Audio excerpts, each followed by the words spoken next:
Ah, tu te mets là? Ah oui, si tu veux bien. Ok, ok. Le fauteuil. Alors... Bon. On est bon là, non? Je crois. Ok, cool. Nous sommes de l'habitat groupé Casanova, à Schaerbeek. Nous sommes en 2020, une cinquantaine de personnes vivent dans 4 bâtiments. Autour de nous, c'est le vaste monde. Et à nos yeux, le vaste monde, c'est notre quartier, le quartier Poge. Alors qui sont nos voisins? D'abord des inconnus, mais ensuite... Les autres de l'habitat, un récit en 10 épisodes. Aujourd'hui, épisode 1. Le geste initial. Je m'appelle Emmanuel Massard, et depuis quelques années, j'habite à Bruxelles, en famille. À Schaerbeek, quelques couples avaient lancé en 2012 un projet d'habitat groupé et cherchaient à agrandir ce groupe des futurs habitants. Nous rejoignons cette aventure en 2014, partageant le désir d'y acheter un appartement, de créer des espaces partagés, de construire des liens avec la société. Ainsi, je fais la connaissance du quartier Poge, perché sur une colline remontant depuis la gare du Nord. L'identité populaire de Poge me saute aux yeux.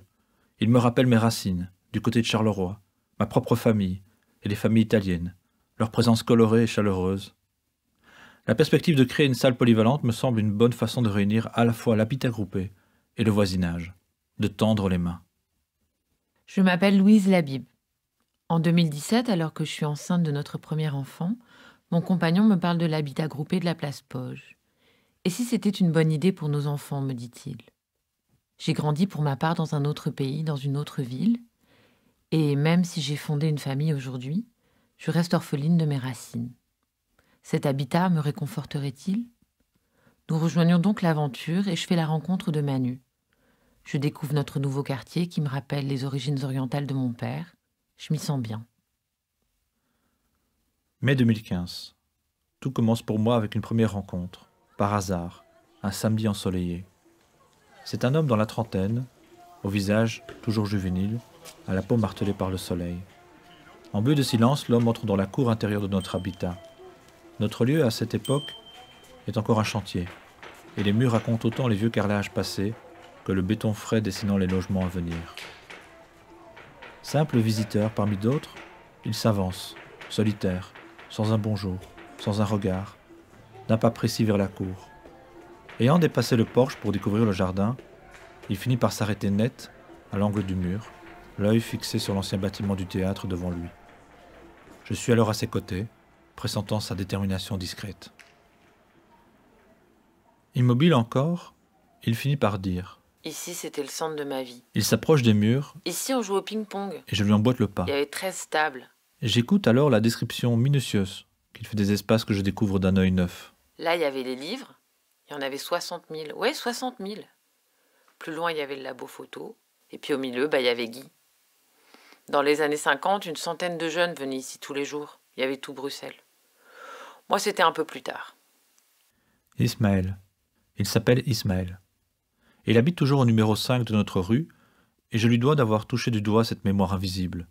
Il existe autre chose que nos logements, nous obligeant à nouer non seulement la rue et l'intérieur d'îlots, mais également le passé et le présent.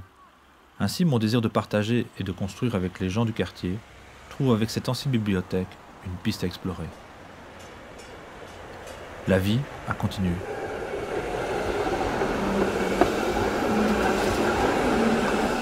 Je recroise quelquefois Ismaël sur sa mobilette, toujours pressé par le travail, et il me demande parfois ce que nous allons faire avec cet habitat groupé, avec cette salle polyvalente, même si pour lui, plus rien ne sera comme avant. Je me mets en route, arpentant les alentours, m'asseyant à la table d'inconnus, recollant quelques fragments éparpillés d'un temps révolu. Il y a tellement à entendre et tout à faire. C'est Galia et sa bibliothèque douce, une deuxième demeure. C'est Mehmet.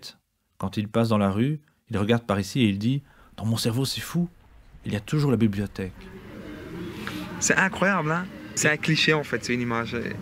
C'est par le passage par là, je dois une fois regarder par là, comme s'il y avait un truc qui... Ouais, c'est fou. Chaque fois qu'on passe par ici, on regarde ici. On a, dans notre cerveau, il y a toujours la bibliothèque là-bas, quoi. C'est Gulchen qui a appris l'histoire de son pays ici, parce que ses parents travaillaient et n'avaient pas le temps. C'est Zara qui perçoit dans le regard de Guy qu'elle était, dit-elle, une enfant comme les autres, et non une petite noire. Vraiment, on se voyait vraiment comme des enfants, un peu comme tout le monde. Mais je me souviens On s'est plus jamais comment senti on a. Je sais plus qui nous a ramenés là-bas à bibliothèque. Je sais plus. Tous ces livres, il y en avait tellement, tellement. Moi, j'ai appris à lire là-bas. Avec ces fragments de météorites, l'ancienne bibliothèque a peut-être libéré son énergie dans tout le quartier. Pareil aux racines des plantes s'étendant jusqu'à faire émerger de nouvelles tiges.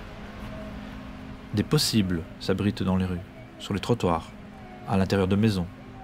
C'est mon hypothèse. Il va donc falloir se mettre au travail maintenant. Quant à moi, dernière arrivée, je ne sais encore rien de ces souvenirs qui nous ont précédés. Le quartier va se dévoiler.